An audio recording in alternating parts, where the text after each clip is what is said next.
Kejayaan seseorang itu dia mesti dapat sokongan didikan yang betul daripada ibu dan ayah. Awal tadi saya terbentuk dengan ayah saya. Saya terbentuk dengan didikan keluarga saya. Dan saya rasa saya bertuah dapat dilahirkan dalam keluarga yang macam tu. Dan saya tak nampak, ada kadang saya tak ramai ada yang saya nampak dia tak dilahir dalam keluarga yang begitu. Kadang-kadang dengan ayah yang tak berapa, minta maaf sikit kan, kadang-kadang mungkin mak yang tak berapa nak ambil berat pada dengan anak dan sebagainya. Saya rasa saya jadi hari ini salah satu sebab didikan keluarga saya. Dan kami 10 adik-beradik, Ustaz, 10 adik-beradik tu Alhamdulillah. 8 tu kira masuk semua universiti lah.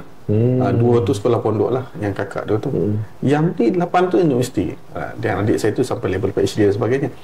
Apa yang saya sebut nak kat sini adalah saya nampak, Ustaz, ni kejayaan sesuatu orang dia perlu daripada rumah tu, Ustaz.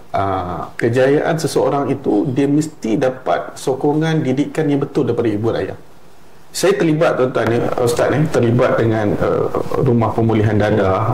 Kita buat sharing, kita mengajar, kita macam saya sebut tadi, rumah pemulihan dia LGBT Bawah Malaikat Masam Selangor. Salah satu saya nampak, Ustaz ni, kenapa benda ni berlaku, dia bermula daripada rumah tu.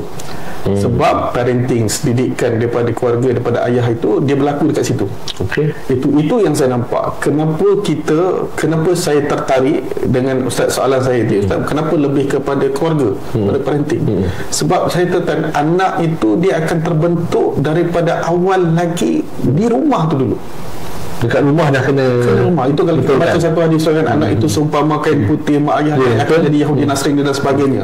Itu saya kalau dalam konsep nak menolong, Ustaz, kita kena bagi kefahaman, Ustaz, sebab ibu ayah ni contohnya macam pasca perkahwinan, macam pra perkahwinan, mereka inilah yang akan menjadi ibu dan ayah. Mereka inilah yang akan melahirkan generasi-generasi yang ke depan ini, dan anak-anak yang baik ataupun sebaliknya, na'udzubillah. Sebab saya nampak itu bermula pada situ.